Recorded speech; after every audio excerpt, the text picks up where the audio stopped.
Berani mencoba alias tidak takut gagal adalah prinsip yang mengantarkan Yayan Setiawan berhasil menjadi pengusaha lele di kawasan Mojomenteng, Rawalumbu, Kota Bekasi. Pria yang karib disapa Yawan ini mengatakan bisnis ikan lelenya berdiri sejak tahun 2017. Selain hobi, lokasi tempat tinggalnya juga mendukung untuk membuat usaha tambak ikan lele. Untuk mendapatkan ikan lele yang siap dikonsumsi, Yawan menjelaskan sekiranya membutuhkan waktu selama 3 bulan. Ribuan ikan lele yang ada di tambaknya itu diberikan pakan setiap pagi dan juga sore hari.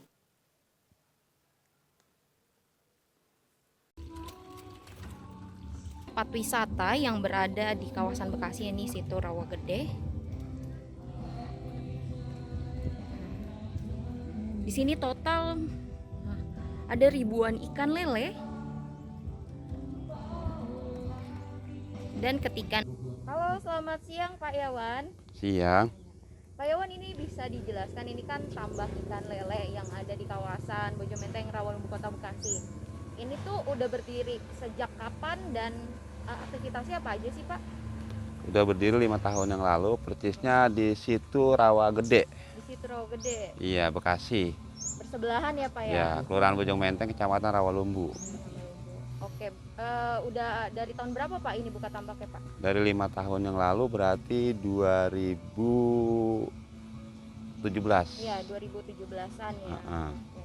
Itu memang awal ikan lele aja dari awal? Awal-awalnya pada dasarnya berdiri pemotongan PT Lestari. Oh. Pemotongan ayam. Di situ banyak-banyak limbah ayam yang dibuang. Lalu saya berpikir, toh kenapa kita nggak ternak lele aja, bisa dimanfaatin daripada dibuang. Oke. Gitu. Jadi akhirnya saya berusaha membuat peternakan lele karena di lingkungan saya ini ada tambak situ gede. Akhirnya saya berinisiatif di tambak, membuat tambak sistem keramba apung seperti ini, pakai dem-dem, pakai baja ringan diseling dengan bambu untuk meringankan biaya. Seimbang begitu ya Pak ya? Iya, untuk meringankan biaya bambunya. Oke. Kalau baja ringan semua kan terlalu mahal Terlalu mahal ya? biayanya. Gitu. Jadi untuk meminimalisirkan biaya Betul. menggunakan bambu begitu. Iya. Oke. Pak, kalau untuk aktivitasnya sendiri ini misalkan mungkin dari benih ikan lelenya sendiri tuh dapat dari mana ya? Benih kita Ada beli langganan? dari ukuran kecil, dederan, dari ukuran 45. Kita 45. 4 sampai 5 cm. Oh, 4 sampai 5 cm awalnya. Kita deder, ya. Oke. Nah, kalau kita nggak mau deder, kita juga bisa juga pemijahan. Oke. Tapi karena di sini udah terlalu repot, akhirnya kita sistemnya beli deder aja yang ukuran 4 sampai 5 cm. Oke, jadi itu ada langganan sendiri Pak di mana kawasan Bekasi juga? Langganan banyak, jadi pemasoknya ada beberapa peternak dari teman-teman. Oke, jadi kolaborasi gitu ya, kerjasama sama teman-teman yang Iya. lain gitu ya. Oke. Berarti dari awalnya 4 cm sampai hingga ukuran besar bisa Hingga dipanen, konsumsi daging. Heeh. Ya sekitar kurang lebih ya sekitar 3 bulan. 3 bulan. Karena kenapa 3 bulan? Karena kita mempergunakan sebagian pelet pabrik, sebagian sudah besar disambung dengan limbah. Oke, jadi dipadu-padankan Dipadu, ya, pelet saja. iya, agar meraup keuntungan lebih besar. Iya, gitu. Cara strateginya begitu ya. Iya, cara strateginya karena sekarang ini kan produksi pakan pelet pabrik itu sudah sangat tinggi, jadi agak sulit. Jadi harganya mahal gitu ya. mahal sekali. Oke, Pak, kalau untuk aktivitasnya nih, misalkan kayak memberi makan dilakukan setiap kapan aja? Ya, kalau di sini aktivitas di sini yang saya lakukan itu kalau pagi kita pakan dengan pakan pabrik pelet. Kalau sore pakai pakan limbah. Jadi bentuk ayam yang digiling. Giling gitu ya. Lalu diberi pakan setiap sore. Kalau pagi sekitar jam berapa mulai? Ya, sekitar jam 8 jam 9 bisa. Jam 8 jam 9. Kalau sore? Kalau sore sekitar jam 4 jam 5. 4 jam 5. Berarti 2 kali makan begitu 2 ya? kali. Ini total ada berapa Pak lelenya? Ya, kurang lebih ya 150 ribuan lah. 150.000 Ekor. Hampir 150.000 ekor begitu ya. Nah, nanti kalau panen nih misalkan dalam jangka waktu 3 bulan berarti kan. Setelah panen itu berarti ada yang langganan seperti pasar-pasar atau pedagang-pedagang yang dijual gitu Pak? Ya, Distribusinya kemana? kebetulan di sini itu sudah ada yang angkat. Di sini ada dari Pasar Setu. Pasar Setu, Iya, ada juga yang dari Padurenan, dari Bojong Pedurenan. Sari. Oke, gitu. Oke, Pak Yawan, bisa ada suka dukanya gak sih menjadi pengusaha atau peternak lele begitu Pak?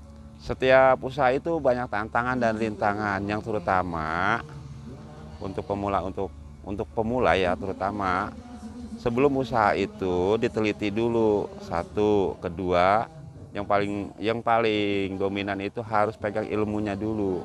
Bila ilmunya sudah dipegang, maka pengendaliannya akan lebih mudah. Karena kita ini main di makhluk hidup. Yang namanya makhluk hidup barang bernyawa sudah pasti ada penyakit, ya kan? Ya di situ harus kita bisa penanggulangannya. Intinya ilmunya dulu pegang, baru setelah ilmunya pegang sedikit-sedikit dulu baru diperbesar. Karena main besar aja pun belum tentu. Yang modal besar pun belum tentu maju. Gitu. Nah, kalau untuk Pak Yawan sendiri pernah mengalami kerugian cukup besar, mungkin apakah dari lelenya banyak yang mati karena pengaruh apa? Ya terutama kalau lagi terserang penyakit. Oke, Di situ. penyakitnya apa Pak? Ya sejenis lele kuning, badannya pada koreng-koreng, bangus-bangusnya pada moncong si lele pada putih. Nah itu nggak bisa dijual ya kalau kayak gitu ya? banyak angka kematian yang tinggi. Pada dasarnya kita ternak ini, bila kita sudah bisa menanggulangi penyakit atau ikan itu sehat dari start awal sampai akhir, pasti menguntungkan. Permasalahannya di sini penyakit gitu. Itu aja. Banyak orang bicara, oh lele untung sekian, pelet bisa sekian. Prakteknya beberapa periode orang pelihara itu kebanyakan gulung tikar. Toh kenapa? Ada dasarnya.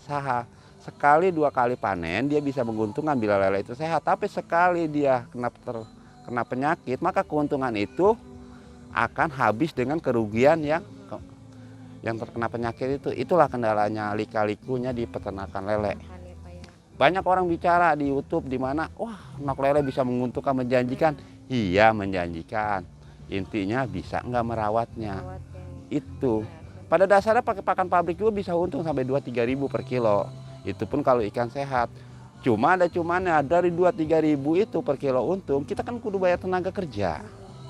Kalau Bapak sendiri sini karyawan ada Bapak? Satu atau karyawan ada 2. Ada 2 orang ya? Ya kebetulan di sini ada 2 tempat sama di Mustika. Jadi satu lagi di mana Pak?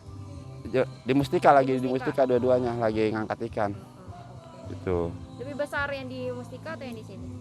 Kayaknya di sana kan kolam tanah lebih besar, lebih luas-luas kolamnya. Ya. Kalau untuk Pak Yawan sendiri nih, kasaran bisa dapat berapa Pak hitungan per bulannya? Kalau di ternak lele saya nggak bisa pastiin, karena kan kadang-kadang kan kalau lagi bagus bisa banyak, kalau lagi kena penyakit apa juga bisa juga ada kerugian. Pada intinya lele itu hanya saya kasih gambaran, bila ikan itu sehat, bila kita pakai pakan limbah per kilo itu bisa sampai 5-6 ribu keuntungan, kita melihat keuntungan. Itu pun kalau ikan sehat. Dari start awal ya. Tetapi walaupun untung segitu, kalau kita ikan kurang sehat tapi bisa rugi.